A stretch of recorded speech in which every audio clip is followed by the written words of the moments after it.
Добрый день, меня зовут Анель, и я рада приветствовать вас на нашем курсе FinBoss, разработанном при поддержке корпоративного фонда КМФ Демел в сотрудничестве с бизнес-инкубатором МОСТ. Тема сегодняшнего занятия – фондовый рынок. Понятие, которое я попытаюсь объяснить вам простыми словами. Представьте, что вы заходите в магазин, а там на полках вместо молока и печенья лежат компании Google, Amazon, Facebook. Такой магазин существует на самом деле и называется он фондовая биржа. Как можно купить целые компании, спросите вы? Вот как раз сегодня мы с вами разберем, как можно стать совладельцем той или иной компании.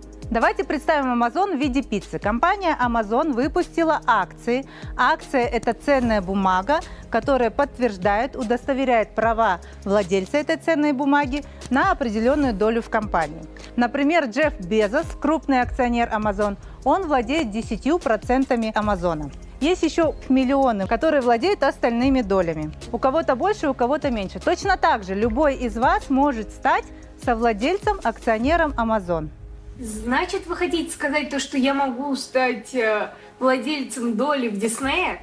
Да, совершенно верно, просто купив акцию Диснея. Когда мы заходим с вами в наш магазин «Фондовый рынок», мы покупаем не компании, а мы покупаем ценные бумаги, которые выпустила эта компания. И тем самым мы становимся владельцами доли в этой компании на определенный процент, смотря сколько акций мы приобрели. Ценные бумаги – это финансовый документ, который дает ее владельцу определенные права. Какие права зависят от вида ценной бумаги? Самые популярные ценные бумаги – это акции и облигации.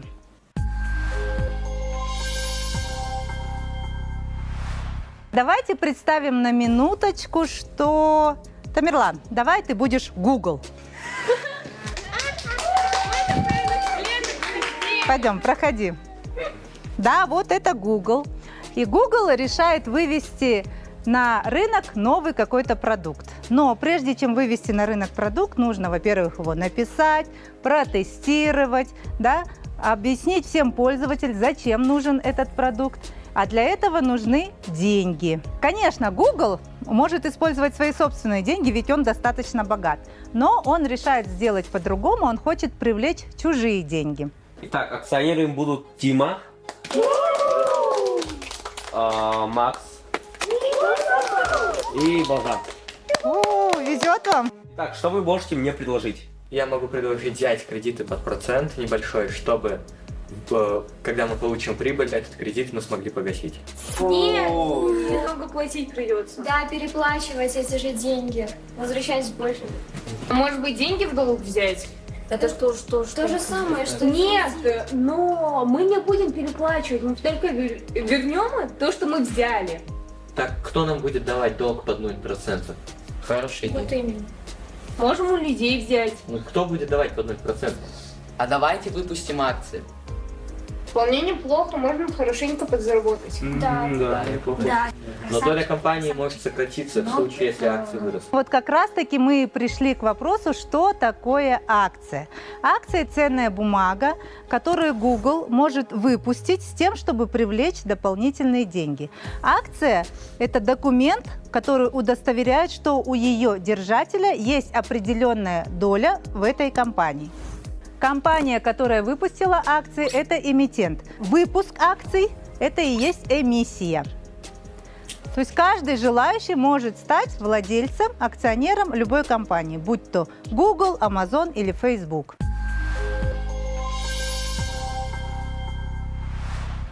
Облигация – это такая долговая расписка, это ценная бумага, которая подтверждает, что компания, да, Google, например, взяла у тебя, Болжан, какие-то деньги в долг, и на этой ценной бумаге написано, что эта компания взяла у тебя там $100 в долг и обязуется вернуть в определенный срок с вознаграждением. Такое вознаграждение по облигации называется купон.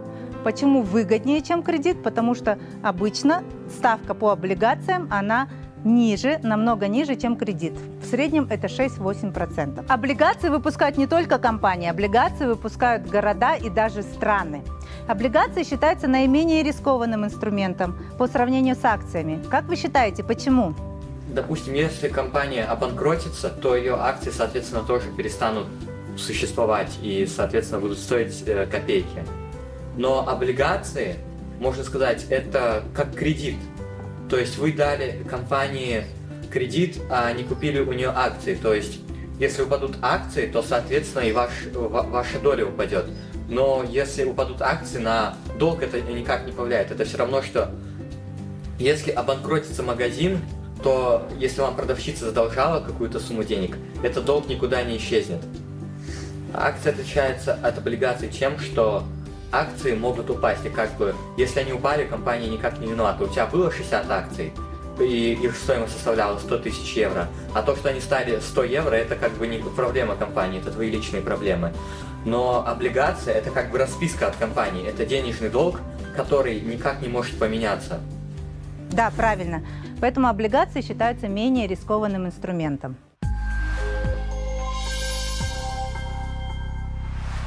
Как вы думаете, почему людям и компаниям интересно покупать акции других компаний? Чтобы больше заработать. Так. Покупая и перепродавая акции, можно получать большой доход. Или, например, покупая акции из других стран, то свой доход можно перевести в доллары. И, допустим, депозит в нашей стране по доллару составляет 1%.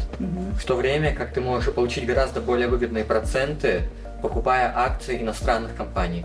Так, отлично. Спасибо большое.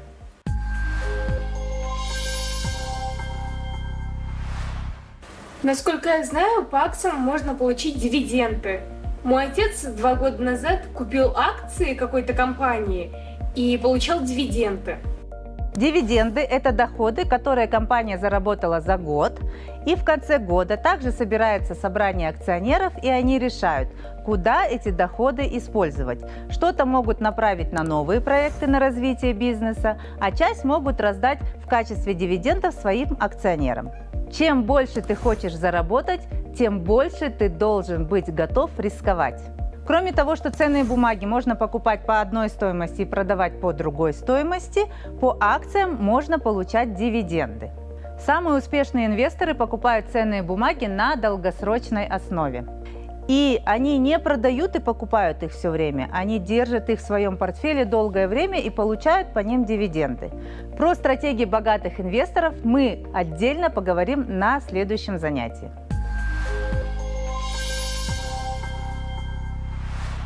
А правда говорят, что чем больше доходов, то и больше риск их потерять? Да, ты абсолютно права. Стоимость акций может как вырасти, так и упасть. Все зависит от деятельности компании, от состояния экономики и от многих других факторов. Больший доход менее надежен по причине того, что больший доход ты получаешь, когда инвестируешь в маленькие компании. Маленькие компании, как известно, растут гораздо быстрее, чем большие компании.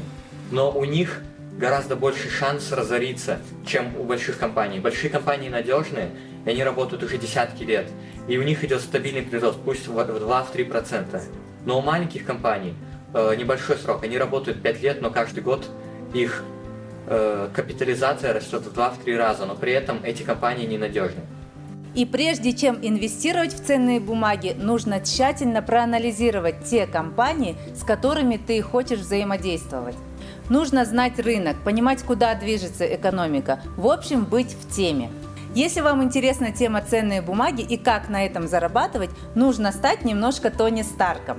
Изучать тему, исследовать, читать специальную литературу, постоянно развиваться. Анель, а как можно купить эти акции и ценные бумаги? Конечно, вы не можете прийти в офис Google, постучаться в дверь и сказать, а где тут ценными бумагами торгуют? Для этого существует специальный магазин «Фондовая биржа».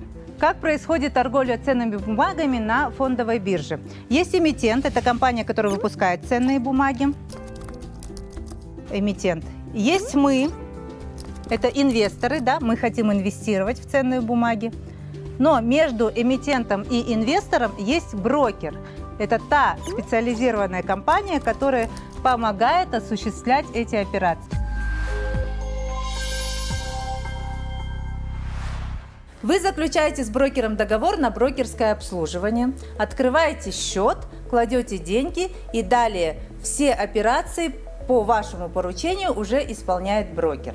Сейчас почти у всех биржевых брокеров есть приложение, и вы можете покупать или продавать ценные бумаги через это приложение. Самое главное, прежде чем заключать с брокером договор и открывать счет, проверьте, у каждого брокера должна быть лицензия. Итак, вы находите брокера, открываете счет, кладете деньги и теперь можете спокойно торговать ценными бумагами. Конечно, прежде всего изучив рынок, что вы хотите купить и почему. Кстати, многие брокерские компании проводят специальные курсы, где можно обучиться основам торговли ценными бумагами и даже открыть демо-счет и поторговать. Поэтому, если вам нет еще 18 лет, у вас есть еще время подготовиться к этому особенному виду деятельности на финансовом рынке. Надеюсь, вам понятно, как работает фондовый рынок, что такое акции и облигации, и вы захотите освоить этот сложный финансовый инструмент. До встречи на следующем занятии. Пока!